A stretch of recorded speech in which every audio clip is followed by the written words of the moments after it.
ನಮಸ್ಕಾರ. ಇವತ್ ಸಂಡೇ. ಇವತ್ ನಿಮ್ ಕೆಲವೊಂದು ಕ್ವಶನ್ಸ್ಗೆ ಆನ್ಸರ್ ಮಾಡುವಂತ ಟೈಮ್. ಬಟ್ ನಾ ಇವತ್ ಬಹಳ ಕ್ವಶನ್ಸ್ ಸೆಲೆಕ್ಟ್ ಮಾಡ್ಕೊಂಡಿಲ್ಲ. ಒಂದ ಪ್ರಶ್ನೆ ತಗೊಂಡಿನಿ. ಒಬ್ರು ಏನ್ ಹೇಳಿದ್ರು ಅಂದ್ರ, ಮಕ್ಳು ಬಹಳ ಮೊಬೈಲ್ಗೆ ಅಡಿಕ್ಟ್ ಆಗ್ಯಾರ, ಹೆಂಗ್ ಬಿಡಿಸೋದು ಅಂತ ಹೇಳಿ ಪ್ರಶ್ನೆ ಕೇಳಿದ್ರು. ಬಹಳ ಇದು ಇಂಪಾರ್ಟೆಂಟ್ ಅನ್ನಿಸ್ತು. ಬರೀ ಮಕ್ಳು ಅಷ್ಟಲ್ಲ, ಇವನ್ ದೊಡ್ಡವರು ಕೂಡ ಬಹಳ ಅಡಿಕ್ಟ್ ಆಗೇವಿ ಮೊಬೈಲ್ಗೆ. ಯಾವ ರೀತಿಯಾಗಿ ನಾವ್ ಇದರಿಂದ ಹೊರಗೆ ಬರ್ಬೇಕು ಅನ್ನೋದ್ರ ಬಗ್ಗೆ ಇವತ್ತು ಒಂದ್ ಸಣ್ಣ ವಿಡಿಯೋ ಮಾಡ್ಲಿಕತ್ತೀನಿ.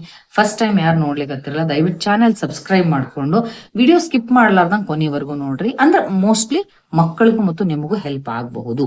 ಓಕೆ, ಇಲ್ಲಿನೂ ಕೂಡ ನಾನು ಕೃಷ್ಣನ ಮಾತನ್ನ ನೆನಪಿಸ್ಕೊಳ್ತೀನಿ. ಒಂದ್ ಮಾತು ಹೇಳ್ತಾನೆ ಕೃಷ್ಣ, ಏನಪ್ಪಾ ಅಂದ್ರೆ, ಯದಾ ಸಂಹರಂತೆ ಚಾಯಂ ಕೂರ್ಮೋ ಅಂಗಾನಿವ ಸರ್ವಶಃ ಇಂದ್ರಿಯಾಣಿ ಇಂದ್ರಿಯಾರ್ಥೆ ಅಭ್ಯಸ್ತಸ್ಯ ಪ್ರಜ್ಞಾ ಪ್ರತಿಷ್ಠಿತ ಅಂತ ಹೇಳ್ತಾನೆ. ಅಂದ್ರೆ ಅಪಾಯಗಳು ಬಂದಾಗ, ಡೇಂಜರ್ ಪ್ರಾಬ್ಲಮ್ ಬಂದಾಗ, ಕೂರ್ಮ ಅಂದ್ರೆ ಆಮೆ ಹೆಂಗ ತನ್ನ ಅಂಗಗಳನ್ನ ಒಳ ತಗೊಂಡ್ಬಿಡುತ್ತ, ತನ್ನ ಕಾಲ್ಗಳನ್ನ ಒಳ ತಗೊಂಡು ಅದು ಪ್ರೊಟೆಕ್ಟ್ ತನ್ನಂತ ಹೆಂಗ್ ಮಾಡ್ಕೊಂತದ, ಹಂಗ ನಮಗೂ ಕೂಡ ನಮ್ಮ ಇಂದ್ರಿಯಗಳನ್ನ ಒಳಗ ಎಳ್ಕೊಂಡು ಕಂಟ್ರೋಲ್ ಮಾಡ್ಕೊಂಡು ಅಪಾಯಗಳಿಂದ ನಾವು ಕೂಡ ಪಾರಾಗ್ಬೇಕು ಅಂತ ಕೃಷ್ಣ ಬಹಳ ಸ್ಪಷ್ಟವಾಗಿ ಹೇಳ್ತಾನೆ. ಹಂಗಂದ್ರೆ ಈ ಸಂದರ್ಭಕ್ಕೆ ಇದು ಹೆಂಗ್ ಅಪ್ಲೈ ಆಗ್ತದ ಅಂತ ನೀವು ಕೇಳ್ಬೋದು. ಕಂಟ್ರೋಲ್ ಇರ್ಲಾರ್ದಂಗ ನಾವು ಮೊಬೈಲ್ಗೆ ಅಡಿಕ್ಟ್ ಆಗೀವಿ ಅಂದ್ರೆ ಅರ್ಥ ಏನು? ನಾವ್ ಇಂದ್ರಿಯಗಳನ್ನ ಕಂಟ್ರೋಲ್ ಇಟ್ಕೊಂಡಿಲ್ಲ ಅಂದಂಗಾಯ್ತು, ಹೌದಾ? ಓಕೆ, ಮಕ್ಳ ಯಾಕೆ ನಾವು ಕೇಳ್ಲಿಕ್ಕತ್ತಿದ್ ಮಕ್ಕಳ ಬಗ್ಗೆ ಅಂತ ನೀವ್ ಅನ್ಬಹುದು. ಮಕ್ಳು ಯಾರನ್ನ ಫಾಲೋ ಮಾಡ್ತಾರ?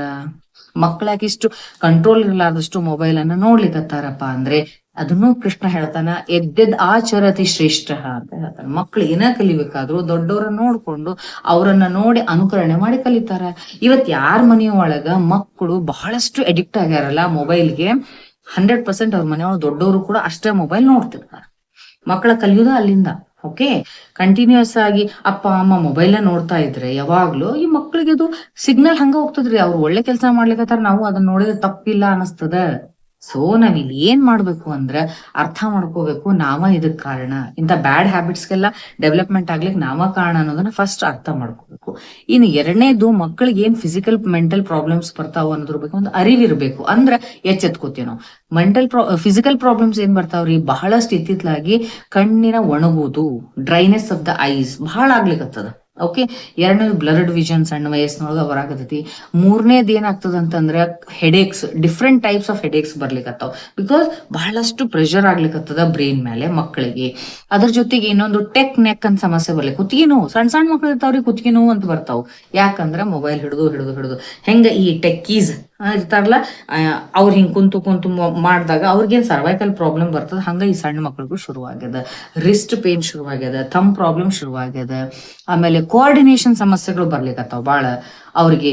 ಆಮೇಲೆ ನಡೆದಾಡಬೇಕಾದ್ರೆ ಬ್ಯಾಲೆನ್ಸಿಂಗ್ ತಪ್ಲಿಕ್ಕತ್ತ, ಬಿಕಾಸ್ ಆಫ್ ಸ್ಕ್ರೀನ್ ಹೆಚ್ಚಿಗೆ ನೋಡೋದ್ರಿಂದ ಅಷ್ಟು ಸ್ಟ್ರೇನ್ ಆಗಿ ಬ್ಯಾಲೆನ್ಸಿಂಗ್ ಪ್ರಾಬ್ಲಮ್ ಬರ್ಲಿಕ್ಕತ್ತಾವ. ಇವೆಲ್ಲ ಫಿಸಿಕಲ್ ಪ್ರಾಬ್ಲಮ್ಸ್. ಆದ್ರೆ ಮೆಂಟಲ್ ಪ್ರಾಬ್ಲಮ್ಸ್, ಫಿಸಿಕಲ್ ಒಳಗ ಒಬೆಸಿಟಿ, ಕಂಟಿನ್ಯೂಸ್ ಕುಂತು ಒಬೆಸಿಟಿ ಬರ್ಲಿಕ್ಕತ್ತದ. ಮೆಂಟಲ್ ಪ್ರಾಬ್ಲಮ್ಸ್ ಏನಾಗ್ತಾವ ಅನ್ನೋದ್ರ ಬಗ್ಗೆ ನನಗಿಂತ ಹೆಚ್ಚಿಗೆ ನಿಮ್ಗೆ ಗೊತ್ತಿರ್ತದ. ಒಂದ್ಸರಿ ಆ ಕೈಯಾಗ ಮೊಬೈಲ್ ಹಿಡ್ದಾಗ ಆ ಮೊಬೈಲ್ ಇಸ್ಕೊಂಡ್ ನೋಡ್ರಿ, ಹೆಂಗ್ ಚೀರಾಡ್ತಾರ ಅವ್ರು, ಹೆಂಗ್ ಒದರಾಡ್ತಾರ, ಎಷ್ಟು ಸಿಟ್ಟು ಮಾಡ್ಕೊಂತಾರ, ವೈಲೆಂಟ್ ಎಷ್ಟ್ ಆಗ್ತಾರ, ಕೈಯಾಗಿದ್ ಸಾಮಾನ್ ತಗೊಂಡ್ ಒಗಿತಾರ. ಸೊ ಇದರಿಂದ ಏನಾಗ್ತದಂದ್ರ ಇರಿಟೇಬಿಲಿಟಿ ಹೆಚ್ಚಿಗೆ ಆಗ್ಲಿಕ್ಕತ್ತದ. ಆಂಗರ್ ಇಶ್ಯೂಸ್ ಬಹಳ ಬರಾಕತ್ತಾವ ಮಕ್ಕಳಿಗೆ.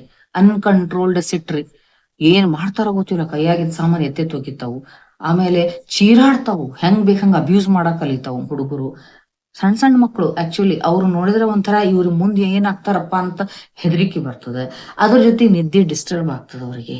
ಇವೆಲ್ಲ ಕಂಟಿನ್ಯೂಸ್ ಆಯ್ತು ಅಂತಂದ್ರೆ ಆಟೋಮೆಟಿಕಲಿ ಬಿಹೇವಿಯರ್ ಪ್ಯಾಟರ್ನ್ ಚೇಂಜ್ ಆಗ್ತತಿ. ಬಿಹೇವಿಯರಲ್ ಇಶ್ಯೂಸ್ ಶುರು ಆಗ್ತಾವು. ಅವ್ರು ಏನ್ ನೋಡ್ತಾರಂತ ನಿಮಗ್ ಗೊತ್ತಿರ್ತದ ಮೊಬೈಲ್ ಒಳಗ, ಹೌದಲ್ರಿ? ನಾವೇನ್ ಅನ್ಕೊಂಡಿರ್ತೀವಿ, ಗೇಮ್ಸ್ ನೋಡಾಕತ್ತಾರ ಅಥವಾ ಯಾವ್ದೋ ಹಾಡ್ ಕೇಳಾಕತ್ತಾರ ನಾವ್ ಅನ್ಕೊಂಡಿವಿ. ಬಟ್ ಇಡೀ ಬ್ರಹ್ಮಾಂಡನ ಐತಿ ಮೊಬೈಲ್ ಒಳಗ. ಯೂಟ್ಯೂಬ್ ತೆಗೆದ್ರೆ ಬೇಕಾಗಿದ್ದು ಬೇಡಾಗಿದ್ದು ಎಲ್ಲವೂ ಸಿಗ್ತಾವ. ಆ ಬೆಳೆಯೋ ವಯಸ್ಸೊಳಗ ಆ ಮಕ್ಕಳ ಅದನ್ನ ನೋಡಿದ್ರೆ ಏನೇನ್ ಆಗ್ಬಹುದು, ಜಸ್ಟ್ ವಿಚಾರ ಮಾಡ್ರಿ.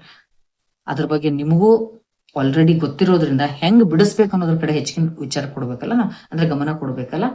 ಸೊ ಇಲ್ಲಿ ಫಸ್ಟ್ ಕೃಷ್ಣ ಹೇಳ್ದಂಗ ಎದ್ದೆದ ಆಚರದಿ ಶ್ರೇಷ್ಠ, ದೊಡ್ಡವ್ರು ನಾವು ಫಾಲೋ ಮಾಡ್ತಾರ ಅನ್ನೋದಾದ್ರೆ ದಯವಿಟ್ಟು ನಾ ರಿಕ್ವೆಸ್ಟ್ ಮಾಡ್ಕೊಳ್ಳೋದು, ಪ್ಯಾರೆಂಟ್ಸ್ ಮೊದ್ಲ ಮೊಬೈಲ್ ಹೆಚ್ಚಿಗೆ ನೋಡೋದನ್ನ ಅವಾಯ್ಡ್ ಮಾಡ್ರಿ. ನೀವು ಅವಾಯ್ಡ್ ಮಾಡಿದ್ರಷ್ಟ ಮಕ್ಕಳಿಗೆ ಹೇಳ್ಬಹುದು. ಇಲ್ಲಾಂದ್ರೆ ಅವ್ರು ಸ್ಟ್ರೈಟ್ ಕೇಳ್ತಾರೆ ಮುಖದ ಮೇಲೆ, ನೀನ್ ಯಾಕೆ ನೋಡಕತ್ತಿ, ನಾನ್ ಯಾಕೆ ನೋಡ್ಬಾರ್ದು ಅಂತ ಹೇಳಿ. ಇವತ್ತಿನ ಮಕ್ಕಳಿಗೆ ಎಲ್ಲ ಲಾಜಿಕಲ್ ಆನ್ಸರ್ಸ್ ಬೇಕು. ಅದಕ್ಕೋಸ್ಕರ ಫಸ್ಟ್ ಹೋಲ್ ಫ್ಯಾಮಿಲಿ ಒಳಗೆ ಡಿಸೈಡ್ ಮಾಡ್ಕೊಡ್ರಿ. Number 1, avoid screen time. Even ದೊಡ್ಡವರು ಕೂಡ. ನೀವು ಬಿ ರೋಲ್ ಮಾಡೆಲ್. ನಿಮ್ಮ ಮಕ್ಕಳಿಗೆ ನೀವು ಏನಾದ್ರು ಹೇಳ್ಬೇಕಂದ್ರೆ ನಾನು ನೋಡಂಗಿಲ್ಲ, ಅಮ್ಮನೂ ನೋಡಂಗಿಲ್ಲ, ಅಜ್ಜನೂ ನೋಡಂಗಿಲ್ಲ, ಅಜ್ಜಿನೂ ನೋಡಂಗಿಲ್ಲ, ನೀನು ನೋಡ್ಬೇಡ. ಸೊ ನಾವ್ ಇಷ್ಟೊತ್ತು ನೋಡ್ಬಾರ್ದು. ಫಸ್ಟ್ ಇದನ್ನ ಒಂದು ಅವಾಯ್ಡ್ ಮಾಡ್ರಿ. ಎರಡನೇದು ಏನ್ ಮಾಡ್ಬೇಕಂದ್ರೆ ಎಸ್ಪೆಷಲಿ ಊಟದ ಟೈಮ್ ಒಳಗ ಮತ್ತು ಮಲ್ಗೋಕ್ಕಿಂತ ಮುಂಚೆ ಎದ್ದ ತಕ್ಷಣ, ಮಲ್ಗೋಕ್ಕಿಂತ 2 ತಾಸು ಮುಂಚೆ ಎದ್ದ ತಕ್ಷಣ 2 ತಾಸು ಮೊಬೈಲ್ ನೀವು ಯಾರು ಟಚ್ ಮಾಡ್ಲಿಕ್ಕೆ ಹೋಗ್ಬೇಡ್ರಿ, ಮಕ್ಕಳಿಗೂ ಕೊಡ್ಲಿಕ್ಕೆ ಹೋಗ್ಬೇಡ್ರಿ. ಅಗೇನ್ ಇಲ್ಲಿನೂ ಕೂಡ ಮಕ್ಕಳು ನಿಮ್ಮನ್ನ ನೋಡ್ತಿರ್ತಾವ, ಅದಕ್ಕೋಸ್ಕರ ಆ ಬೆಡ್ರೂಮ್ ಒಳಗ ಮೊಬೈಲ್ ಇಡ್ಲಿಕ್ಕೆ ಹೋಗ್ಬೇಡ್ರಿ. ಓಕೆ. ಇನ್ನು ಮೂರನೇದು ಏನ್ ಮಾಡ್ಬೇಕಂದ್ರೆ ಮಕ್ಕಳಿಗೆ ಆದಷ್ಟು ಫಿಸಿಕಲ್ ಆಕ್ಟಿವಿಟೀಸ್ಗೆ ಎನ್ಕರೇಜ್ ಮಾಡ್ರಿ. ಔಟ್ಡೋರ್ ಗೇಮ್ಸಿಗೆ ಕಳಿಸ್ರಿ. ಅವ್ರು ಮಣ್ಣೊಳಗ ಓಡಾಡ್ಲಿ, ಅಲ್ಲಿ ಆಟ ಆಡ್ಲಿ. ಅಕ್ಕಪಕ್ಕ ಯಾವ್ದಾದ್ರು ಮಕ್ಕಳಿದ್ವು ಅಂದ್ರೆ ಅವ್ರ ಜೊತೆಗೆ ಔಟ್ಡೋರ್ ಗೇಮ್ಸಿಗೆ ನೀವು ಎನ್ಕರೇಜ್ ಮಾಡ್ಬೇಕು. ಅಯ್ಯೋ ಎದ್ ಬಿಡ್ತಾರ, ಬಿದ್ದು ಎದ್ದು ಅತ್ತು ಚೀರಾಡಿದ್ರನ ಅವ್ರ ಬೆಳವಣಿಗೆ ಸರಿ ಆಗ್ತದ. ಅದಕ್ಕೋಸ್ಕರ ನೀವು ಔಟ್ಡೋರ್ ಗೇಮ್ಸಿಗೆ ಎನ್ಕರೇಜ್ಮೆಂಟ್ ಮಾಡಬೇಕು.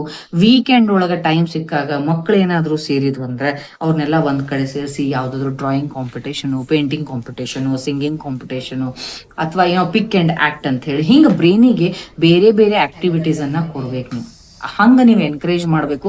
ಅದ್ರೊಳಗೆ ಮೇನ್ ದೊಡ್ಡವ್ರು ಇನ್ವಾಲ್ವ್ ಆಗ್ಬೇಕು.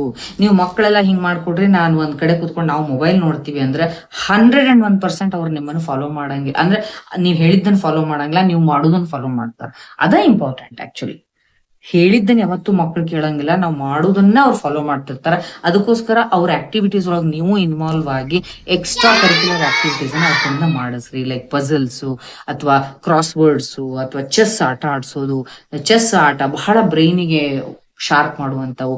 ಕೇರಮ್ಮು ಅಥವಾ ಔಟ್ಡೋರ್ ಗೇಮ್ಸ್ ಇಂಥವನ್ನೆಲ್ಲ ಎನ್ಕರೇಜ್ ಮಾಡ್ರಿ. ಮಕ್ಳು ಸಣ್ಣ ಪುಟ್ಟ ಯಾವ್ದಾದ್ರು ಒಂದು ವಿಷಯದೊಳಗೆ ಅಚೀವ್ಮೆಂಟ್ ಏನೋ ಮಾಡಿದ್ರಂದ್ರ ಅಪ್ರಿಶಿಯೇಟ್ ಮಾಡ್ರಿ. ಅದು ಸಣ್ಣದೇ ಇರ್ಲಿ, ಒಂದು ಪೆನ್ನು, ಒಂದು ಪೆನ್ಸಿಲ್, ಒಂದು ನೋಟ್ಬುಕ್, ಏನೋ ಒಂದು ಗಿಫ್ಟ್ ಕೊಟ್ಟಂಗ ಅವ್ರಿಗೆ ಅಪ್ರಿಶಿಯೇಟ್ ಮಾಡಿದ್ರಿ ಅಂದ್ರೆ ಅವ್ರ ಬ್ರೈನ್ ಒಳಗ ಡೋಪಮೈನ್ ರಿಲೀಸ್ ಆಗ್ತದ. ಮೊಬೈಲ್ಗೆ ಅಡಿಕ್ಟ್ ಆಗುದೇನ್ರಿ, ಅಲ್ಲೇನೂ ಕೂಡ ನೋಡೋದಾಗ ಏನೋ ಒಂದು ಖುಷಿ ಸಿಗ್ತದಲ್ಲ, ಒಳಗಡೆ ಡೊಪಮೈನ್ ರಿಲೀಸ್ ಆಗ್ತದ. ಯಾವ ಕೆಲಸ ಮಾಡೋದ್ರಿಂದ ಡೊಪಮೈನ್ ರಿಲೀಸ್ ಆಗ್ತದಲ್ಲ ಅದಕ್ಕೆ ಅಡಿಕ್ಟ್ ಆಗ್ತೇವೆ ನಾವು. ಈ ಕಾಫಿ ಕುಡಿಯೋದ್ರಿಂದ ನಮಗೆ ಒಂದು ತಾತ್ಕಾಲಿಕ ಡೊಪಮೈನ್ ಸ್ವಲ್ಪ ಸ್ಪೈಕ್ ಆಗ್ತದೆ, ಅದಕ್ಕೆ ಕಾಫಿಗೆ ಅಡಿಕ್ಟ್ ಆಗ್ತೀವಿ ನಾವು. ಈ ಕೆಲವೊಂದು ಸೀರಿಯಲ್ಸ್ ನೋಡೋದ್ರಿಂದ ಒಳಗಡೆ ಡೊಪಮೈನ್ ರಿಲೀಸ್ ಆಗ್ತದೆ, ಅದಕ್ಕೆ ಅದನ್ನ ನೋಡ್ತಾರೆ. ಮೊಬೈಲ್ಸ್ ಹೆಚ್ಚಿಗೆ ನೋಡೋದ್ರಿಂದ ಅದು ಇದು ಅವನ್ನೆಲ್ಲ ನೋಡೋದ್ರಿಂದ ಸ್ವಲ್ಪ ಡೊಪಮೈನ್ ಸ್ಪೈಕ್ ಆಗ್ತಿರ್ತದ, ಮನ್ಸಿಗೆ ಖುಷಿ ಅನಿಸ್ತಿರ್ತದ, ಅದಕ್ಕೆ ಎಡಿಕ್ಷನ್ ಬರ್ತದ. ಈ ಎಡಿಕ್ಷನ್ ನಮ್ಗ ಹೊರಗಡೆಯಿಂದ ಸಿಗುವಂಗ ಅವ್ಗ ಅಪ್ರಿಶಿಯೇಟ್ ಮಾಡೋದು, ಆ ಮಕ್ಳಿಗೆ ಬೇರೆ ಬೇರೆ ಗಾರ್ಡನಿಂಗ್ ಒಳಗೆ ಇನ್ವಾಲ್ವ್ ಮಾಡ್ಕೊಳ್ಳೋದು. ಹಿಂಗ ನೀವು ಮಾಡಿದ್ರಿ ಅಂದ್ರೆ ಗಾರ್ಡನಿಂಗ್ ಕರ್ಕೊಂಡು ಹೋಗೋದು, ಔಟ್ಡೋರ್ ಗೇಮ್ಸ್ ಒಳಗ ಅವ್ರನ್ನ ಇನ್ವಾಲ್ವ್ ಮಾಡೋದು. Appreciation is very very best weapon. ನೀವನ್ನ ಮಾಡಿ ನೋಡ್ರಿ, ಮಕ್ಕಳಿಗೆ ಅಲ್ಲಿ ಡೊಪಮೈನ್ ಹೆಚ್ಚಿಗೆ ರಿಲೀಸ್ ಆಗ್ತದೆ. ನಾಟ್ ಓನ್ಲಿ ಮಕ್ಕಳು, ಈವನ್ ದೊಡ್ಡವ್ರಿಗೂ ಕೂಡ ನೀವು ಅಪ್ರಿಶಿಯೇಟ್ ಮಾಡ್ರಿ. ಸಣ್ಣ ಕೆಲಸ ಮಾಡಿದ್ರು ಅವ್ರಿಗೆ ಬಹಳ ಚಲೋ ಮಾಡಿದಿ, ನೀ ಹಿಂಗ್ ಮಾಡ್ಬೇಕು ಅಂತ ಹೇಳಿ ಅಪ್ರಿಶಿಯೇಟ್ ಮಾಡಿದ್ರಿ ಅಂದ್ರೆ ಅದರಿಂದ ಆ ಮನುಷ್ಯ ಆ ಒಳ್ಳೆ ಕೆಲಸ ಮಾಡೋದ ಕಡೆನ ಹೆಚ್ಚಿಗೆ ಮನಸ್ಸು ಬರ್ತದೆ, ಅಡಿಕ್ಟ್ ಆಗ್ತಾರೆ. ಇದೇ ರೀಸನ್ಗೆನ 50, 60, 70 ವರ್ಷ ಆದ್ರೂ ಪದ್ಮಶ್ರೀ, ಪದ್ಮಭೂಷಣ ಅವಾರ್ಡ್ ಕೊಡ್ತಾರೆ. ಏನ್ ಅವಾರ್ಡಿ ಮಾಡಿರ್ತಾರೆ ಏನ್ರಿ ಕೆಲಸ? ಇಲ್ಲ, ಹೌದಾ? ಆ ವಯಸ್ಸೊಳಗ ಅವಾರ್ಡ್ ತಗೊಂಡು ಏನ್ ಮಾಡ್ಬೇಕಾಗತ್ತೆ? ಅವಾರ್ಡ್ ಅಂದ್ರೆ ಏನು?